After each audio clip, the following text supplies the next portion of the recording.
দেশের ক্রিকেটে একটা লম্বা যুগের অবসান ঘটল মাহমুদুল্লাহ রিয়াদের ফেসবুক স্ট্যাটাসের মাধ্যমে। টেস্ট ও টি-20 থেকে অপশন নিয়েছিলেন আগেই। গতকাল ওয়ানডে ফরম্যাটেও নিজের চেষ্টা দেখে নিলেন রিয়াদ। তার বিদায়ে বাংলাদেশের সাদা বলের ক্রিকেটে পঞ্চপাণ্ডব অধ্যায় কার্যত শেষ হয়ে গেল। সাকিব আল হাসান এখনো ওয়ানডে থেকে নিজেকে সরিয়ে না নিলেও তার খেলা নিয়ে আছে নানা প্রশ্ন, নানা শঙ্কা।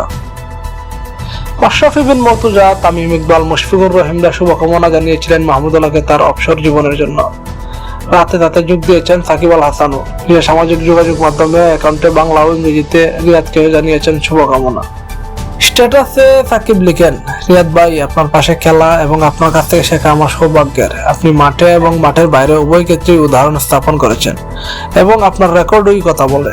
খেলার প্রতি আপনার নিষ্ঠা, স্থিতিস্থাপকতা এবং ভালোবাসার জন্য জাতি আপনার কাছে ঋণী। আল্লাহ আপনাকে এবং আপনার পরিবারকে আশীর্বাদ করুন এবং নতুন যাত্রায় আপনাকে পথ দেখান।